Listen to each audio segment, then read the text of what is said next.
The shield of the sanctuary, gorgeous tiger, or what I like to call him personally, the menace of the sanctuary, Garfiel Tinsel.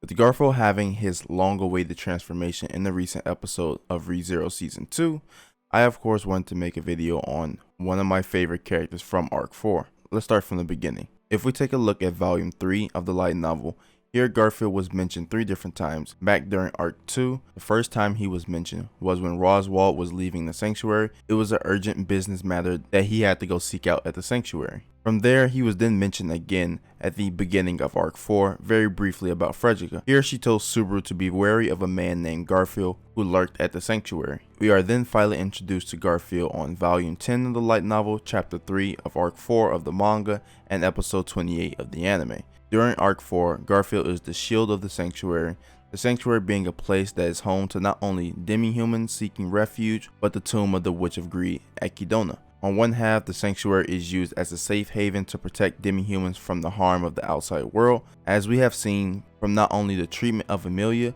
but also a war broke out within the kingdom of Lagunica, coined the Demi-Human War, a civil war lasting 9 years, pitting the demi-human minority versus the human majority, ultimately ending in the defeat of the demi-humans, with the major benefactor being Teresia Van Astrea.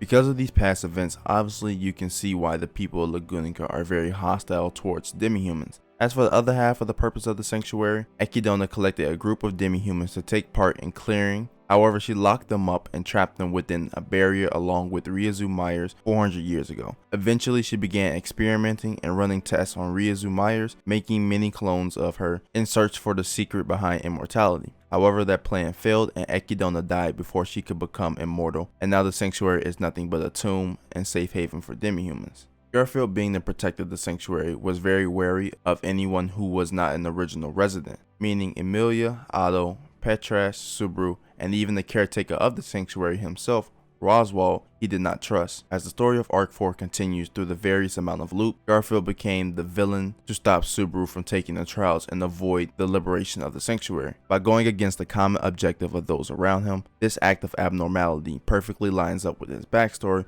Garfiel Tinsel is the brother of Frederica Bauman, both demi-humans but not by half of half. Or would the correct way be to say 1/3? You get the point. Garfiel and Frederica were both from the same human mother, Rila Thompson, who at the time name was Risha Tinsel, but I will get into that later. As for their father, they had different dads, both of them being demi-humans, who are unknown. After wandering the world looking for places to live, they were eventually found by Roswald. He had taken in Risha, a young Frederica, and a baby Garfiel to live a safe life in the sanctuary. After spending many years in the sanctuary, Garfield's mother Risha left the sanctuary, leaving Frederica and Garfield behind to go look for her missing husband in the outside world. He then never returned. Seeing this at such a young age tormented Garfield. He from that day suffered fear, anger, and anxiety, which forced him to be so reluctant to allowing the sanctuary to be liberated. Garfield had an irrational fear of the outside world, believing that it was a bad and horrid place because it took his mother away. Later down the line, as Arc 4 began to unravel, Garfield, much like Subaru and Emilia, took the first trial to resolve his past. Here we learn Garfield actually knew the truth behind his mother's disappearance. Garfield at a young age witnessed his mother leave the sanctuary, and shortly after exiting the sanctuary, still within view of Garfield's sight, he watched his mother be killed by a rock slide, thus causing him to fear the outside world and tucking away and distorting his memory. After facing his trial and the liberation of the sanctuary, Garfield's demeanor and personality changed. He became a lot more friendly, docile, and open to other people, treating even Subaru with the ultimate respect, enough to even call him boss. After the liberation of the sanctuary, following the story into Arc 5, Garfield was given 2 plot points.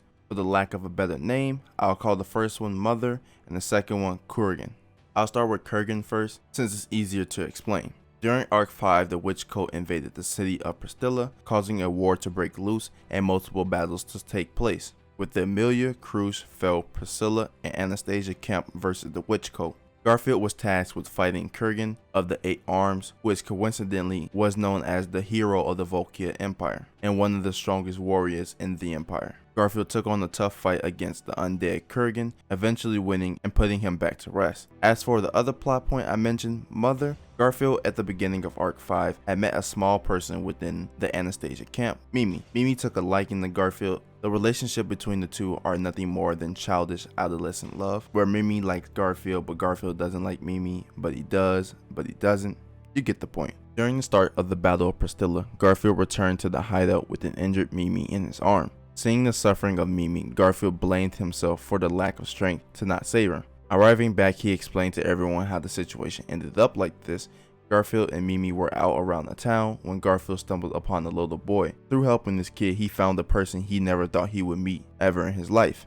His mother. Garfield's mom told from the perspective of the father of the child had survived the accident and she lost all of her memories. The man named Garrett Thompson went on to marry and her name was changed to Rela Thompson, and also having 2 children, Raphael and Fred. So when it comes to Garfield's family tree, 3 new additions have been added. However, even though he has met his new family, Garfield has yet to tell his mother that he is her son, and the only person who knows is the stepfather. Now, with the ending of the arc, the only mission left for Garfield is for him to save Garrett Thompson. Garrett was turned into a fly by the witch cultist Synarch Bishop of Lust, Capella, during the start of the Battle of Pristilla. Other than this, Garfield has yet to be featured in the story, as we are only up to arc 6, but he will be back whenever this arc is finished. Since we have talked about Garfield's past, now it's time to transfer onto his strength. Garfield possesses a divine protection, beast form, and magic. First, let's start with divine protection. Garfield has the divine protection of earth spirits. The divine protection essentially acts as a magic buff as long as Garfield's feet rest on the ground. His body's defense is increased a tremendous amount. It reduces the effects of earth magic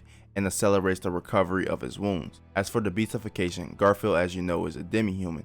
He is able to transform parts of his body or his entire body into a 12 feet tall tiger who looks like they missed leg day. However, the problem with him going full tiger form is he loses his consciousness. While in tiger form, he is not Garfield but some bloodthirsty raging monster. Lastly, for his magic ability, we don't see it often, but Garfield is quite skilled in water magic. The only dose of water magic that we mainly see from Garfield is his use of healing magic, but we never see him use any sort of ice crystals or anything around those lines. But that is all for the video. I hope you all have enjoyed this sort of informative video about Garfield. If you enjoyed the video, please give it a like and subscribe. Follow me on Twitter, link is in the description, as well as join the Discord, link is also in the description. But thank you all for watching, and goodbye.